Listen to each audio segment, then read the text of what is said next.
This is Dabu 7.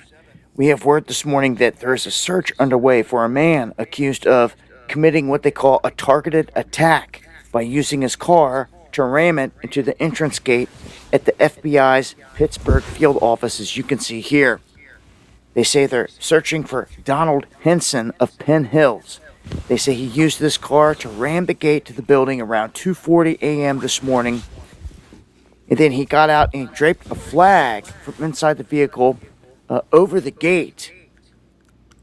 And they're looking at this as an act of terror, they say, with everything else going on and in the air.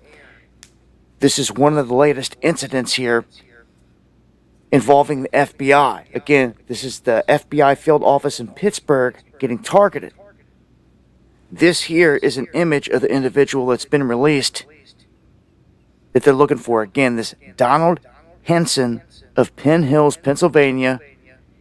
He is named as the individual that did this. So they're looking for him, and right now, a lot of people have a lot of tense energy here built up around everything that's been happening. And with the FBI, they're not catching much likes from either side right now, with the right side feeling like they're not actively doing the things that they need to do, pursuing the things that they need to do, and the left feeling like they're taking down their heroes like Luigi and Tyler and things like that. So as I get more information on this, I will update you guys. Make sure to follow me on X and join me for the live streams going live Monday, Wednesday, and Friday, 9 p.m. Eastern, talking about details to this and a whole lot more. Hope to see you guys. Shalom. First and foremost, I'm going to give all praises and glory and honor that's due to Yahweh, Ba'ashem, Yahweh Shai, Ba'ashem Kakodash. Double honors to the apostles and elders of Great Millstone and rule well. Peace and blessings and salutations to the hopeful elect. Newest in the gospel, broad, lifting up the standard of Yahweh, Ba'ashem, Yahweh Shai, wherever it may be. This is a quick lesson through the spirit. Yeah, man, sedition is in the air. All right, people are fed up. People are tired. People are just like, you know what, enough is enough. They don't want to deal with the government anymore. People just like, I've had enough. And, you know, they're crashing out. They're taking to the streets and, you know, they're taking matters into their own hands. Now, I don't know if this was a psyop. I mean, everything now in today's age is more like a psyop, which psyop goes into psychological operations, of course. And there's been nothing but psyops constantly, from shootings to this whole, you know what, situation that took place a couple of days ago with old boy, you know, that goes around a college campus debating kids. You had the stabbing of the lady on, I think it was in I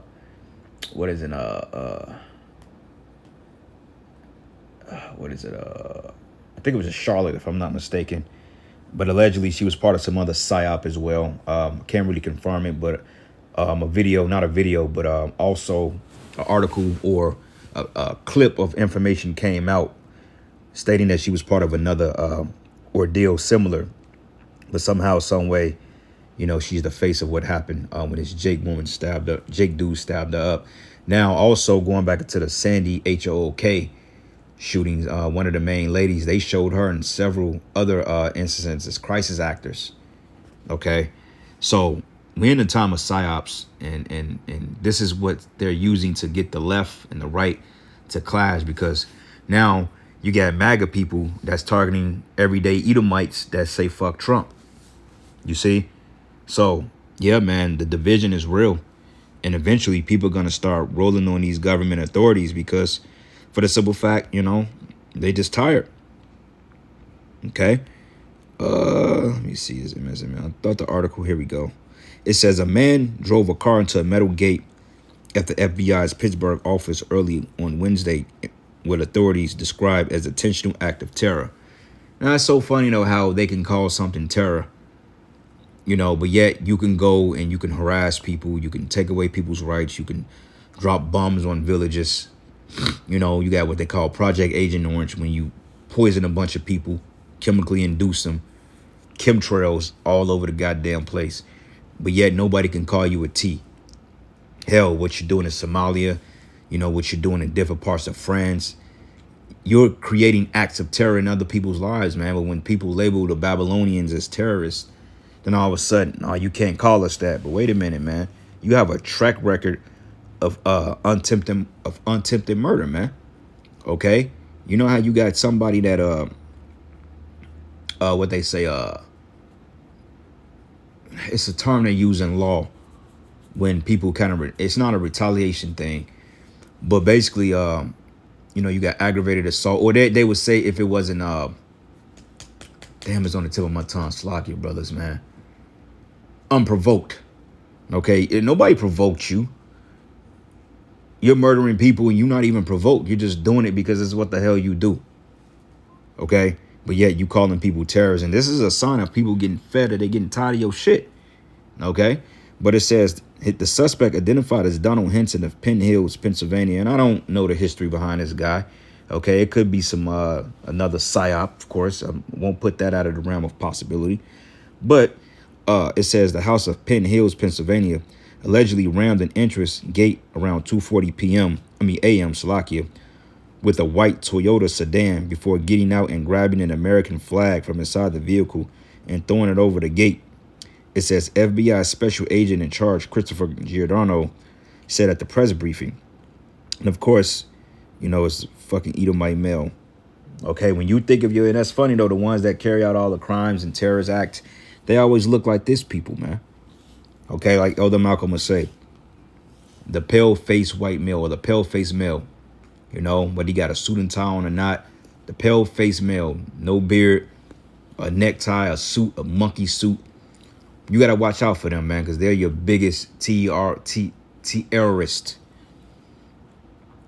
But it says here, Hansen fled on foot after the crash and was considered dangerous, Giordano said. It says he was apprehended hours later, the FBI confirmed to Fox News, but it was not immediately clear if he was armed while on the loose. No FBI personnel were hurt, okay? But so how the hell was he dangerous if he didn't have a weapon on him or if y'all didn't find anything? Okay, he may have ran the car into a particular establishment, which is a dangerous act, but overall, I mean, shit, you the FBI, you got the weapons, he don't. So who's the danger, you or him? But it says here, we look at this as an act of terror against the FBI. And that ain't nothing because people going to rise up against it. It says Giordano said, per CBS, this was a targeted attack on this building. But authorities said Henson, a former military member, may have been experiencing a mental health issue. But right now, he is wanted in connection with this crime against the FBI, Giordano said. It says it is a federal offense and we will be seeking prosecution to the fullest extent. Why? Because he ran the fucking car into a building, into a gate? I mean, goddamn. It says Giordano said that Henson visited the Pittsburgh office recently, but in scouring the indexes, we did find that he visited the field office a couple of weeks ago to make a complaint. That didn't make a whole lot of sense, Giordano said. It says we ran down everything that he came down with, but it didn't have the federal nexus. It says we contacted him to let him know that there wasn't a federal offense that we were able to charge, but images from the scene showed a white sedan sitting with his driver door ajar in the front and a bent gate of the security booth. The car's hazard lights were flashing. But Nikisha Brown, who worked nearby, told she witnessed the incident and first heard the screeching of tires. Then she saw the aftermath of the collision and a man got out of the vehicle. And it says he got out and went around the passenger side and pulled something out of the passenger side, Brown said. He said, I thought it was a gun, but it happened to be a flag, and he just set it on the fence and started yelling out some words and just took off. So basically, this is a form of expression, okay, because the flag, right? So he's basically stating that you FBI agents, you're not following your constitutional rights because, for one thing, mass surveillance. Okay, you're not supposed to spy on your own citizens, let alone taxing to death. So this is an act of sedition here, man. And yeah, they can charge him with that because, you know, this can spark other outbursts as such, you know. But this is the time we living in, man, and Yahweh Shai mentioned. Okay, so this is the book of Job 18, and I'm going to start at verses 9. It says here, 18 and 9, it says, the jinn should take him by the heel, and the robber should prevail against him.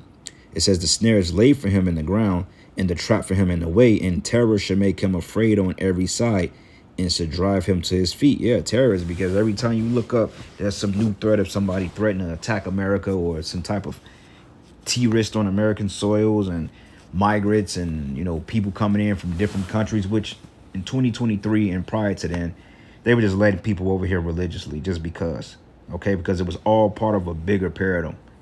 You see, everything that Esau does, Even though, he may not have no method to his madness, there's always a method to the madness somewhere because he needs it in order to create chaos. You see? And it says, and his strength should be hunger bidden, and destruction should be ready at his side. And it should devour the strength of his skin. Even the firstborn of death should devour his strength, which is Yahushai. So this is a sign that Yahushai is getting ready to come and bring more judgment on the planet Earth, because it tells us here. Matter of fact, let's go to the book of Luke 12:49. And it reads, and it says here, I am come to send fire on the earth. And what would I if it had been already kindled? Okay. Division. Let's get it in Matthews 10. Matthews 10:34. It says, think not that I am come to send peace on the earth. He says, I come not to send peace, but a sword. Okay. Which cuts that turn the other cheek shit too, because we're in a time now of mass attacks, people getting injured left and right, people shooting shit up. People's on crash out time, man. People teeing off on their landlords, on their bosses at work. All right. This ain't the time now to be playing games, man, and to be taking shit lightly. And Esau, he's losing control of the narrative, and soon he's going to lose control of the war, because at the point when people start to rise up against this system, he's going to have to send his military out. And even then, there's going to be some type of pushback on that, because, people are at the point now, they just tired of it. It says here, for I come to set a man at variance against his father, and a daughter against her mother, and a daughter-in-law against her mother-in-law. All right. And that's the point. Go here. Second address 15 and 16. Matter of fact, it's 14. It says, woe to the world and them that dwell therein. It says, for the sword and their destruction draw nigh, and one people should stand up to fight against another, and swords in their hand. This is a civil war. For there shall be sedition among men, invading one another, and they should not regard their kings nor princes, and the course of their actions shall stand in their power. So this is part of it, all right? And sooner or later, like I mentioned, they're going to be setting fires to these buildings, to these downtown areas. People are going to be looking for judges and politicians and, people that done them dirty. They're going to be searching out baby mamas and child support judges and state's attorneys, and they're going to be looking to unalive them because of the hell they put on them in their life, man. Okay, you got people that's living homeless on the streets because they didn't fell on hard times due to some disgruntled ass female, and they had to give all their money to the child support system to the point it totally broke them, and now they're just through. So all that's gonna have a get back for in due time. You see, 2nd Esdras 5:1, and it says, nevertheless, as coming of tokens, behold, the day shall come that they which dwell upon the earth should be taken in great number. Yeah, people getting ready to start dying in record numbers, man. And the way of truth should be hidden, and the land should be barren of faith, because people are going to lose hope, man. Okay, people are going to lose hope in a higher power because things are just going to be so out of control. It says, but iniquity should be increased above that which now thou seest, or that thou heardest not long ago, or thou heardest long ago. And the land that thou seest now to have root, it says, in the land that thou seest now to have root, shalt thou see wasted suddenly, man. Okay. So anyway, I'm going to end it giving all praises and glory and honor that's due to Yahweh Bashim Yahushai. Lord's will, you will edify until the next lesson.